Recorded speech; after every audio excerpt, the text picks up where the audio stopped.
OCO. Today's video is going to be about the very talented singer, actress, Eartha Kitt, and Aniyunwiya, aka Cherokee. Rest in peace. We love you.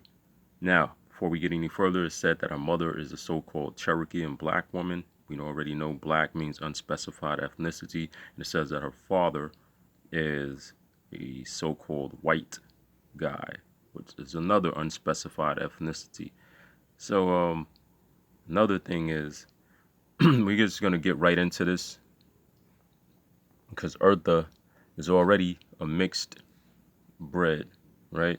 So now that means, what does that tell you? That the original Aniyunwiya people were dark people.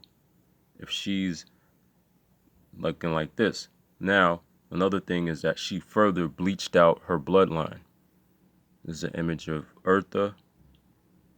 She still has her phenotype, or Aniyunwiya phenotype. That's her daughter, Kit Shapiro, and that's Kit Shapiro's daughter. This is daughter, granddaughter.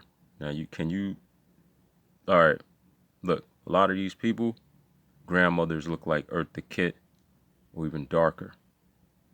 Eartha kind of reminds me in this picture of Celia Cruz. It's another image of Eartha's family. Who stands out in this picture? Now this is Kit Shapiro's husband, I believe. And these are the kids. These are the children. This is what goes on in those reservations and whatnot. And then later, these indigenous people who bear their Australoid Negroid phenotypes are then reclassified as African descendants and things of that nature. But I just want to get that off our chest right now. We love you, Eartha. Let's get started. Here it says, and this is coming from the LA Sentinel. Then she found out that her mother, Mamie Kitt, was an African, here we go again, African and Cherokee descendant. And her father was a white cotton farmer, or either, see, the term white is unspecified. They don't know if he's German or Dutch. Which Netherlands and Germany are close together anyway. But here we go. You see the misnomer Cherokee, which is a nickname for the Aniyunwiya, and that's her mother's lineage. So obviously her mother's mom is probably Aniyunwiya, and her mother's dad is probably of an unspecified ethnicity from an indigenous tribe over here. And here goes, we go to her obituary. Her father, William Catt, was a sharecropper. See, sharecroppers were pale Eurasians too, as well as indigenous Americans. It shows that don't automatically see the word sharecropper and think is, oh, that's just a indigenous American or aboriginal American. Nah. All right, now look. He chose the Christian name, it is said, because Eartha was born the year of a good harvest. He left Eartha's mom, Anna Mae Riley, less than 2 years later. And then the destitute black Cherokee, see black, here we go again, black Aniyunwiya woman, persuaded black neighbors to take in Eartha and her younger half-sister Pearl. Pearl was darker and pretty, black and pretty, but Eartha was bushy red hair, which she later dyed, and lighter skin. She was dubbed that yellow girl, or yellow gal. The yellow gal, my grandmother's lighter than her. My Aniyunwiya grandmother's actually lighter than her. But you see that? And she's not that fair complected or light skinned, as we would say, for the lack of a better term. Now here we go with this. Another valid source from India Country magazine. Eartha Kitt, the part Cherokee, see, part black and part white singing sensation. See, part Cherokee means her mom was Aniyunwiya.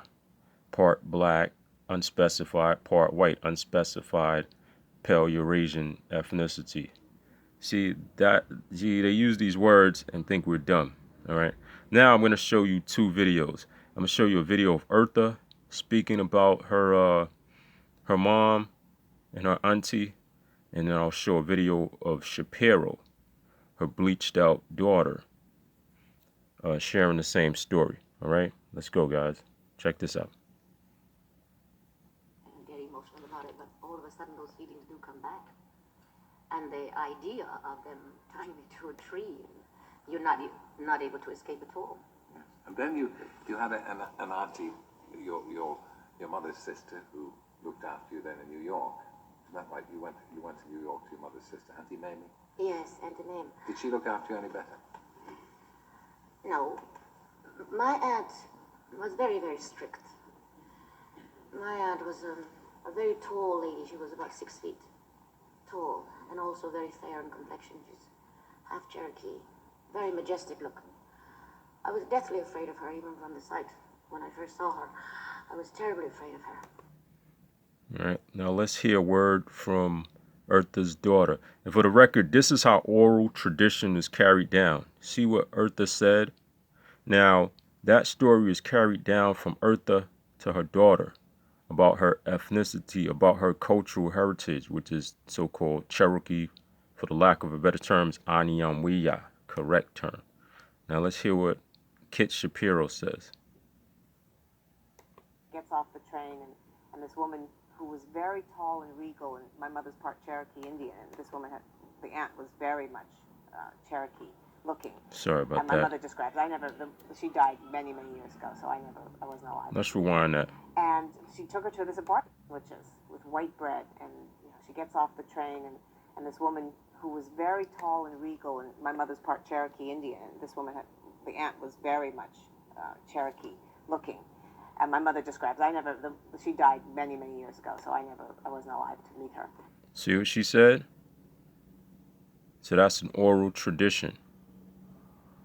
That happens a lot. That's how we know who we are. We love you, Eartha.